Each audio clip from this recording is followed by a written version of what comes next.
यानी कि बीटा और गामा के बीच में क्या रिलेशन होता है।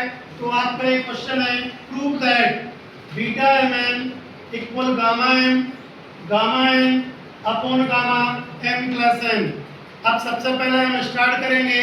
तो कल मैंने आपको second form of gamma function पढ़ाया था।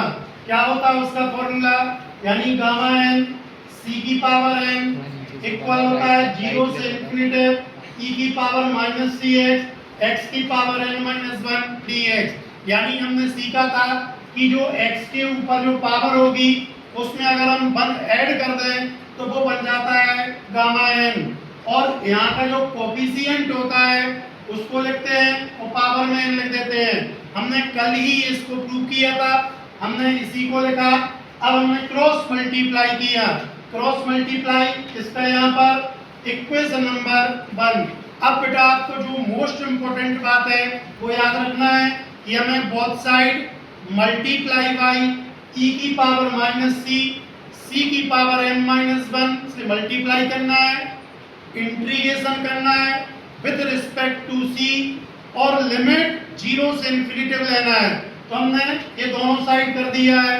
अब देखिए हम सॉल्व करें तो गामा n लिख दिया 0 से इंफिनिटी ई की पावर माइनस सी की power m minus 1 D C. इन दोनों को मैंने डबल इंटीग्रेशन था तो मिला के लिखा, और सभी को मैंने मिक्सअप करके लिख दिया एक ही इसमें। अब ध्यान से आप लोगों को ये मैंने फॉर्मूला बताया है।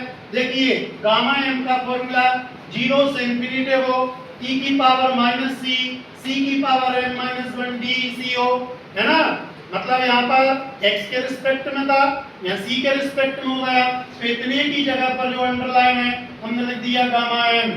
अब देखिए हम क्या कर रहे हैं, c वाले पार्ट को इंटू कर रहे हैं, e वाले पार्ट का उसमें इंटू कर रहे हैं। तो हम पहले e वाले टर्म को, तो e की पावर माइनस सी है और e की पावर माइनस सी एक्स है, तो ये दोनों ऐड हो गए। अब c वाले टर्म को, तो c की पावर m माइनस 1 c की पावर n ये डी सी लिखा, और ये नंबर आपका सम टू सम लिख दिया। अब देखिए इधर वाला तो सॉल्व हो गया 0 से इंफिनिटी, यहाँ से हमने दोनों में से कॉमन लिया माइनस का c, तो जब एक कॉमन निकल गया तो यहाँ का बचा 1, यहाँ का बचा x, और इसको हमने अरेंज करके लिख दिया DC और ये नंबर। अब वी नो दैट हम जानते हैं क्या बताया कि यहाँ के टर्म में अगर आप 1 ऐड कर दो तो वो गामा की वैल्यू बनती है। तो जैसे हमने लिखा यहाँ इसमें एक जोड़ा तो गामा n बना, ऐसे इसमें एक जोड़ा तो गामा m प्लस n बना, और इसका जो कोफिशिएंट है 1 प्लस एक्स की पावर m प्लस n हो जाएगा, ये हमने लिख दिए। अब हमने क्या किया बेटा, गामा m प्लस n को बाहर निकाल दिया, तो आपका बचा 0 से इंफिनिटी x की पावर n माइनस 1 और 1 प्लस एक्स की पावर m प्लस n।